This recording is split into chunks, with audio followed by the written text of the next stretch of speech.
Everyone, आप सभी students का हमारे YouTube channel formula point academy पे स्वागत है। आज से हमने क्लास 12th का मैथ स्टार्ट किया हुआ है, जिसमें हम पढ़ेंगे आज अध्याय 1 संबंध एवं फलन के बारे में। तो संबंध एवं फलन चैप्टर स्टार्ट करने से पहले इसके सिलेबस पे एक नज़र डाल लेते हैं, जो कुछ इस प्रकार से है। 1.1 भूमिका, 1.2 संबंधों के प्रकार, 1.3 फलनों के प्रकार, 1.4 फलनों का संयोजन तथा व्युत्क्रमणीय फलन, 1.5 द्विआधारी संक्रियाएं। तो पूरे चैप्टर में हम इन्हीं सब टॉपिक्स के बारे में डिस्कशन करेंगे, जिसमें से 1.1 और 1.2 के बारे में हम इसी वीडियो में डिस्कस करेंगे। संबंध एवं फलन चैप्टर के बारे में स्टार्ट करने से पहले एक बहुत ही इंपॉर्टेंट टर्म है जो मैं आपको बताना चाहता हूँ, वो है क्रमित युग्म यानी ऑर्डर्ड पेयर। अब ऑर्डर्ड पेयर क्या होता है? जैसा कि नाम से स्पष्ट है, इसमें दो चीज़ें होती हैं। तो पहला हमारा होता है इनपुट, दूसरा हमारा होता है आउटपुट। यानी दो एलिमेंट होते हैं जिनको हम छोटे ब्रैकेट में शो करते हैं। पहला एलिमेंट हमारा इनपुट, दूसरा एलिमेंट हमारा आउटपुट। इसका यूज संबंध एवं फलन में इस प्रकार से होता है। जब संबंध की हम बात करते हैं तो संबंध किसके बीच में एस्टेब्लिश हो रहा है, यानी किसके बीच में संबंध स्थापित हो रहा है, तो इस बात का जवाब हमें क्रमित युग्म से ही मिलता है। तो क्रमित युग्म के जो एलिमेंट हैं, जैसे दो एलिमेंट इसमें होते हैं, उन्हीं के बीच के संबंध के बारे में हम संबंध में पढ़ेंगे। उसी तरीके से फलन की जब हम बात करते हैं तो फलन में हम कुछ इनपुट देते हैं जिसके रिगार्डिंग हमें कुछ आउटपुट मिलता है। तो वो इनपुट और वो आउटपुट कहाँ से आता है, वो हमें क्रमित युग्म या ऑर्डर्ड पेयर से मिलता है। यानी क्रमित युग्म का हमारा पहला अवयव इनपुट और दूसरा अवयव हमारा आउटपुट होता है। तो इस तरीके से इनका यूज संबंध एवं फलन में होता है। अब संबंध एवं फलन की परिभाषा हम जान लेते हैं। तो संबंध किसी क्रमित युग्म के इनपुट और आउटपुट के बीच के संबंध को दर्शाता है। जो मैंने पहले ही आपको बताया कि इनपुट और आउटपुट के बीच में क्या संबंध है, इसी के बारे में हम संबंध में पढ़ेंगे। वहीं फलन की बात करें तो फलन एक प्रकार का संबंध है जो किसी इनपुट के लिए जरूरी आउटपुट देता है। यानी कोई इनपुट हम इसको देंगे फंक्शन को, तो उसके हिसाब से हमें एक रिजल्ट देगा, एक परिणाम देगा, जिसे हम बोलते हैं आउटपुट। ये है इस टॉपिक का मेन कंटेंट। अब आगे हम बढ़ते हैं और देखते हैं आगे का टॉपिक। अब संबंध एवं फलन से रिलेटेड जो हम अगला टॉपिक पढ़ेंगे वो है समुच्चय। हालांकि समुच्चय को आप पहले क्लास 11th में पढ़ चुके हो, लेकिन इसके कुछ कॉन्सेप्ट हैं जो संबंध एवं फलन में यूज़ होते हैं। तो मैं आपको एक बार फिर से इसको रिकॉल करा देता हूँ, एक बार फिर से रिवाइज करा देता हूँ। तो समुच्चय क्या होता है? समुच्चय एक विशेष समूह होता है। समूह मतलब संग्रह, यानी कई सारे एलिमेंट या आइटम्स का संग्रह होता है। अब इसे विशेष क्यों बोलते हैं? क्योंकि इसमें एक प्रॉपर्टी होती है कि कोई भी एलिमेंट या अवयव इसमें रिपीट नहीं होता है। कोई भी अवयव दो बार नहीं लिखा जाता है, उसको हम एक ही बार कंसीडर करते हैं। इसका प्रयोग स्पष्ट रूप से संबंध एवं फलन को परिभाषित करने के लिए किया जाता है, जिस कारण से इसको हम यहाँ पे पढ़ रहे हैं। उदाहरण के तौर पे यहाँ पे आपको कुछ सिंबल दिख रहे होंगे और उनका नाम दिख रहा होगा, तो इसको आप ध्यान से देख लो, क्योंकि इन सिंबल का यूज आपको आगे क्वेश्चन में होने वाला है। तो देखते हैं, पहला है हमारा कैपिटल एन। कैपिटल एन क्या होता है? प्राकृतिक संख्याओं का समुच्चय। अब प्राकृतिक संख्याएं वो होती हैं जिन्हें हम गिन सके, जैसे 1 2 3 4 5 डॉट डॉट डॉट अनंत तक। कंडीशन ये है कि इनमें दशमलव संख्याओं को, भिन्न संख्याओं को और जो संख्याएं रूट में हो उनको हम कंसीडर नहीं करते हैं। तो ये सारी प्राकृतिक संख्याओं का एग्जाम्पल है। उसी तरीके से दूसरा हमारे पास है जेड। जेड है पूर्णांकों का समुच्चय। पूर्णांक मतलब क्या होता है? इसमें हम निगेटिव नंबर, जीरो और पॉजिटिव नंबर सबको कंसीडर करते हैं। बस कंडीशन सेम है कि दशमलव, भिन्न संख्या और रूट, इनको हम कंसीडर नहीं करते हैं। इसका भी एग्जांपल आपको दिख रहा होगा। अगला हमारे पास है कैपिटल क्यू, जिसको हम बोलते हैं परिमेय संख्याओं का समुच्चय। अब परिमेय संख्या क्या होती हैं? वो संख्याएं जिन्हें हम p बाई क्यू के रूप में लिख सकें। कंडीशन बस एक है कि क्यू हमारा जीरो नहीं होना चाहिए, यानी हर हमारा जो है वो जीरो नहीं होना चाहिए। तो उसका भी एग्जाम्पल यहाँ पे शो किया हुआ है। अगली हमारे पास है कैपिटल आर। कैपिटल आर मतलब वास्तविक संख्याओं का समुच्चय। वास्तविक संख्या मतलब रियल नंबर। तो जिनका मान वास्तविक होता है उन्हें हम बोलते हैं वास्तविक संख्याएं। तो वास्तविक संख्याएं, प्राकृतिक संख्याएं, पूर्णांकों, परिमेय और अपरिमेय संख्याओं सबका कलेक्शन होता है। सबको हम एक साथ रखें तो हम वास्तविक संख्या कह सकते हैं। बस कंडीशन एक होती है, इसमें दशमलव भी आ सकता है, भिन्न भी आ सकता है, रूट में भी नंबर आ सकते हैं। बस ये होता है कि इसमें इमेजिनरी नंबर यानी काल्पनिक संख्याएं नहीं आनी चाहिए। तो ये होगी वास्तविक संख्याएं। इसके बाद जो हमारा अगला टॉपिक है वो है समुच्चय का निरूपण। समुच्चय का निरूपण मतलब है कि समुच्चय को हम रिप्रेजेंट कैसे करते हैं, समुच्चय को हम शो कैसे करते हैं। तो समुच्चय को प्रदर्शित करने की हमारे पास दो विधियां हैं। पहली है रोस्टर या सारणीबद्ध रूप, दूसरी है समुच्चय निर्माण रूप। रोस्टर या सारणीबद्ध रूप में सिंपली हम क्या करते हैं, समुच्चय के जितने भी अवयव हैं उनको हम कॉमा दे के मझले ब्रैकेट से शो कर देते हैं। तो जितने भी अवयव हैं सबको हम क्रमबद्ध लिख देते हैं। उसी तरीके से जब हम समुच्चय निर्माण रूप में देखते हैं तो इसमें हम अवयव को नहीं शो करते हैं, हम एक वेरिएबल लेते हैं, एक चर लेते हैं, जिसके हिसाब से हम अवयव की प्रॉपर्टी दिखाते हैं। जैसा आप यहाँ पे देख रहे हो, रोस्टर सारणीबद्ध रूप में क्या दिया हुआ है, AEIOU, यानी अंग्रेजी वर्णमाला के स्वर का ये समुच्चय है। सिमिलरली उसको जो हम समुच्चय निर्माण रूप में लिखेंगे तो कुछ इस तरीके से लिखेंगे, x हमने एक वेरिएबल लिया, एक कॉलन है, कॉलन के बाद इसकी प्रॉपर्टी है। प्रॉपर्टी क्या है कि x अंग्रेजी वर्णमाला का एक स्वर है। तो आप यहाँ पे देख रहे होंगे कि ये इसी का इक्विवेलेंट समुच्चय है, लेकिन लिखने की विधि अलग है।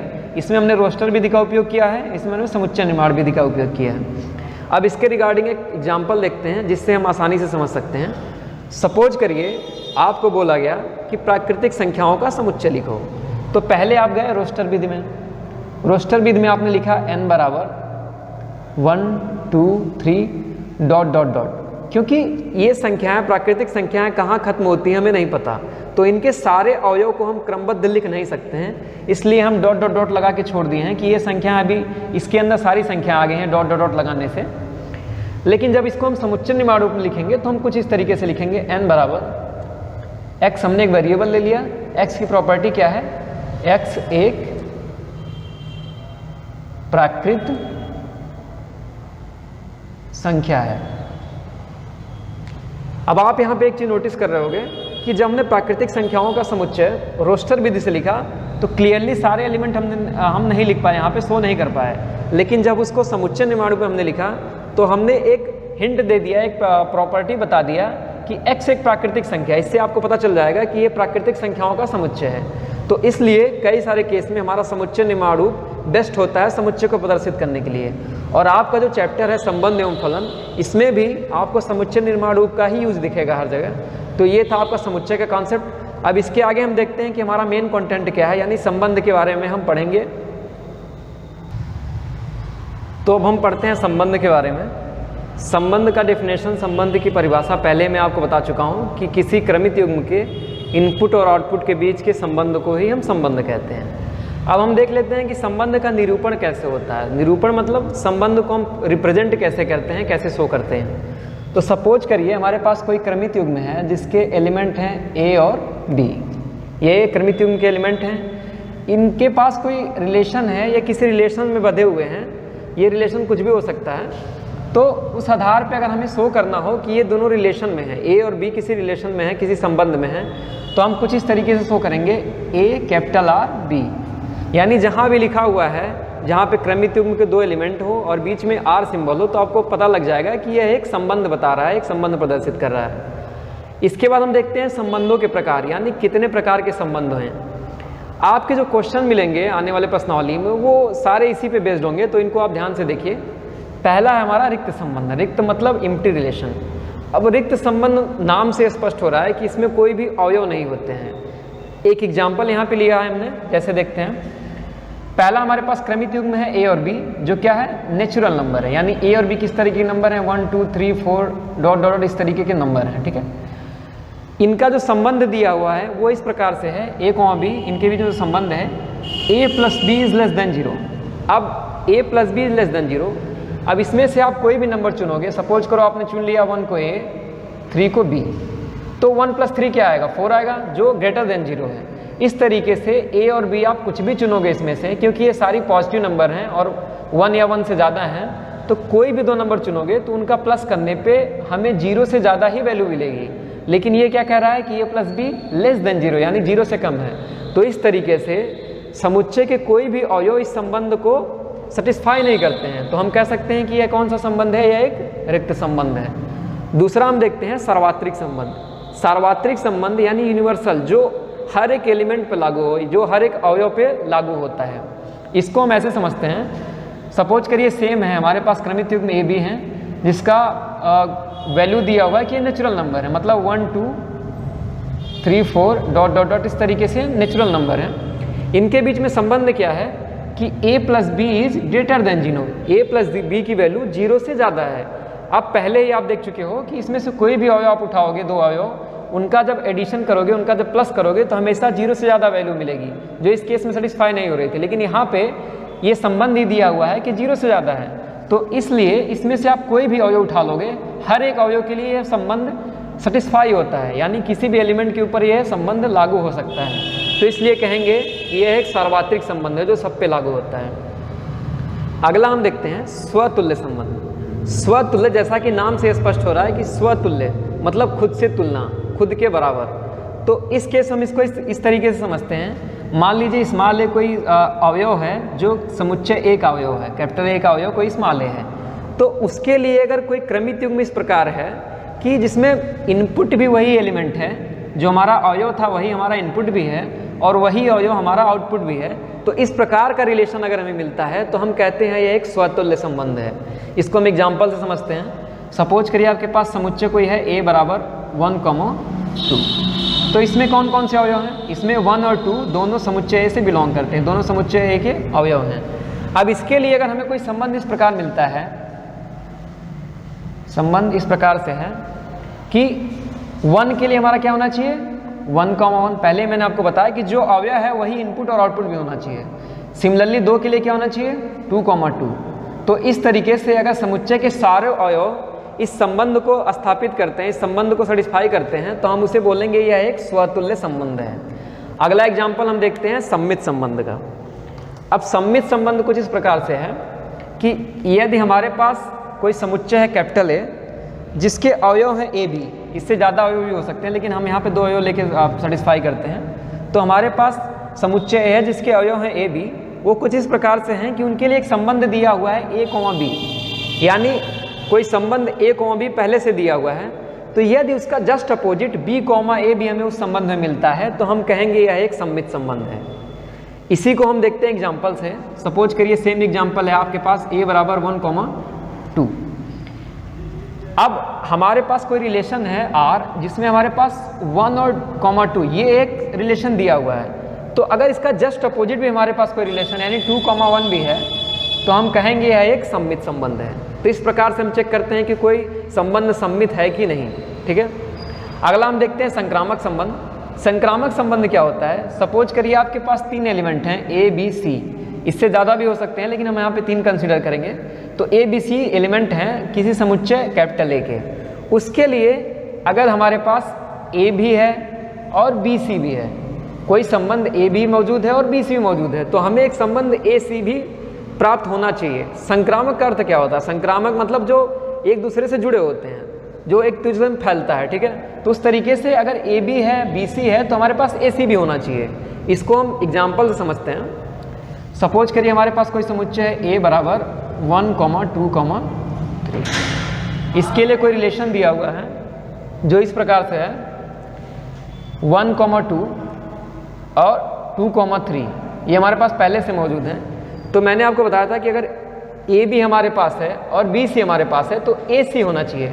उसी तरीके से हम इसको देखते हैं, अगर 1, 2 है और 2, 3 है तो हमारे पास 1, 3 भी होना चाहिए, यानी हमारे पास एक इस तरीके का रिलेशन भी होना चाहिए 1 से लेके 3 तक। ठीक है, तो इस तरीके के संबंध को हम बोलते हैं संक्रामक संबंध। अब एक प्रॉपर्टी होती है इनमें जिसमें इनको कंबाइन करते हैं, उसे हम बोलते हैं तुल्यता संबंध। तुल्यता संबंध क्या होता है?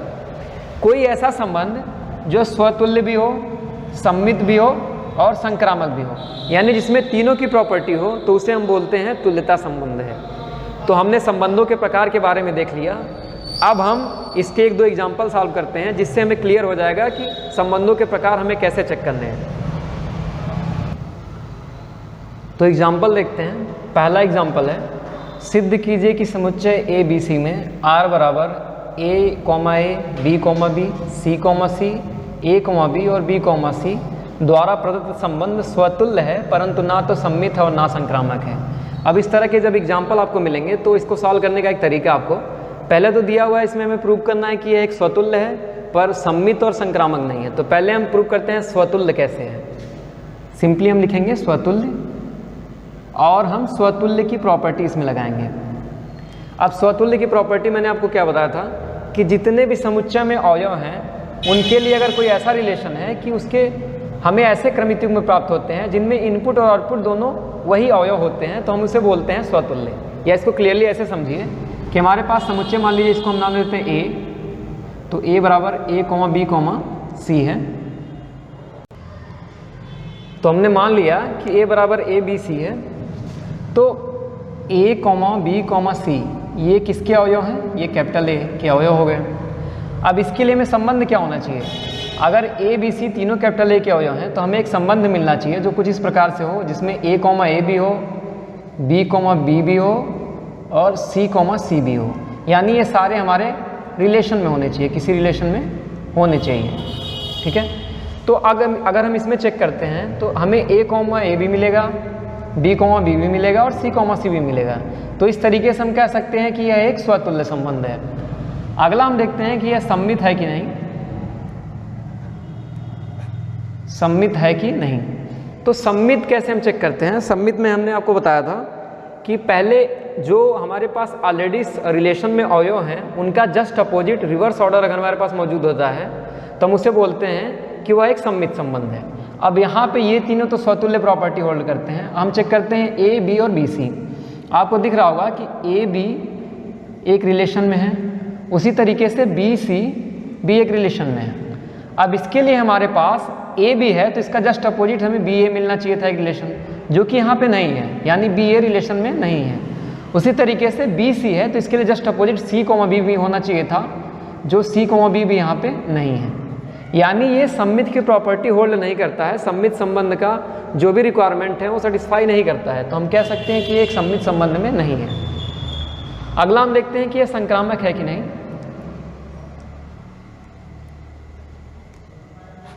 अब संक्रामक का क्या कॉन्सेप्ट था कि ए बी, यानी ए बी अगर किसी रिलेशन में हो और बी सी अगर किसी रिलेशन में हो, जैसा यहाँ पे दिया भी है, ए बी किसी रिलेशन में और बी सी किसी रिलेशन में, तो उसी के अकॉर्डिंग हमें एक मिलना चाहिए था रिलेशन ए सी।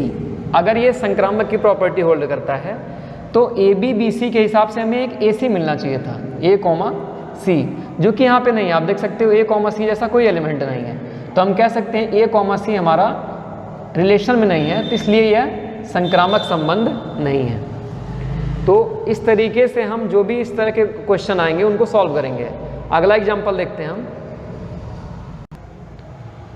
अगला एग्जाम्पल है, सिद्ध कीजिए कि पूर्णांकों के समुच्चय जेड में, जेड मतलब पूर्णांकों का समुच्चय होता है, पहले मैं आपको बताया, आर बराबर एक रिलेशन है ए कॉमा बी, एक क्रमिक युग्म है, संख्या 2 a माइनस बी को विभाजित करती है। अब यहाँ पे संबंध क्या दिया हुआ है? संबंध ये है कि संख्या 2 a माइनस बी को विभाजित करती है।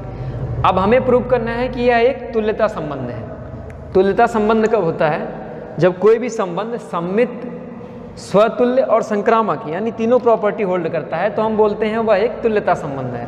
तो पहले हम चेक करते हैं कि यह स्वतुल्य है कि नहीं। स्वतुल्य, तो स्वतुल्य हम कैसे देखेंगे? मैंने आपको बताया था कि स्वतुल्य में क्या होते हैं कि हमारा इनपुट आउटपुट दोनों सेम होता है, यानी क्रमिक युग्म का जो पहला एलिमेंट है और दूसरा एलिमेंट दोनों सेम होता है। यहाँ पे ऐसे ए कॉमा बी है, अगर इसमें ए रख दिया जाए तो हमारा स्वतुल्य संबंध हम चेक कर सकते हैं। तो अगर हम इसमें बी की जगह भी ए डाल देंगे तो हमारा पहले रिलेशन हमारा क्या था? पहले था कि संख्या 2 a माइनस बी को विभाजित करती है। अगर हम इसे स्वतुल्य बनाना है तो हम b को a से रिप्लेस कर देंगे, यानी a माइनस ए।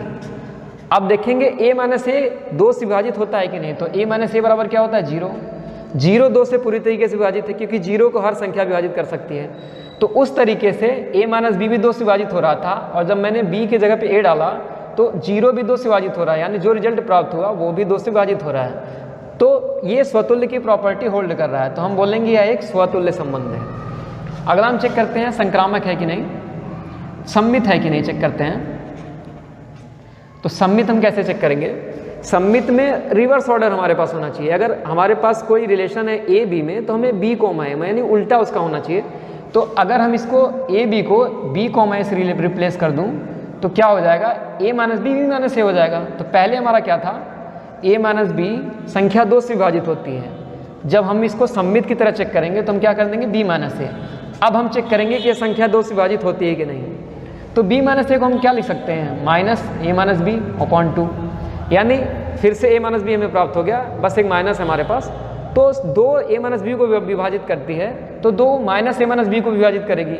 वो अलग बात है कि इसमें एक माइनस आएगा हमारा, लेकिन ये a माइनस बी को जैसे विभाजित करती थी उसी तरीके से b माइनस ए को भी विभाजित करेगी, यानी ये सममित की प्रॉपर्टी होल्ड करती है, सममित का गुण इसमें है तो यह एक सममित संबंध भी है। अब चेक करते हैं यह संक्रामक है कि नहीं।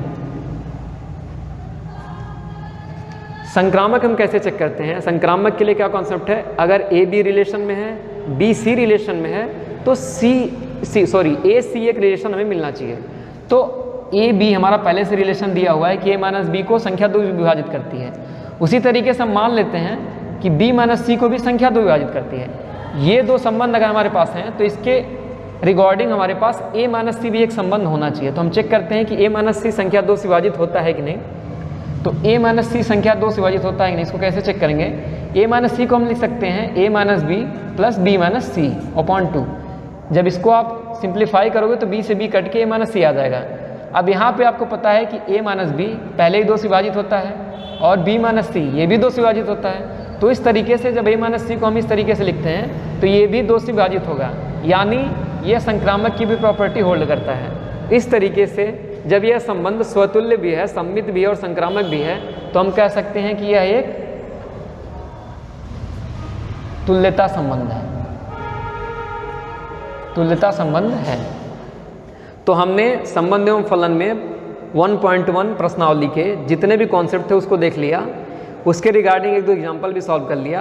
अब आगे वाले वीडियो में हम प्रश्नावली 1.12 सॉल्व करेंगे। तो पार्ट 1 का वीडियो यहीं समाप्त होता है। वीडियो अगर आपको अच्छा लगा हो, कंटेंट अच्छा लगा हो तो वीडियो को लाइक कर दीजिए, चैनल को सब्सक्राइब कर दीजिए जिससे आने वाले वीडियो आपके पास पहुँचें, और अपने दोस्तों के साथ शेयर कर दीजिए जिनको इस तरह की वीडियोज़ की ज़रूरत है। धन्यवाद।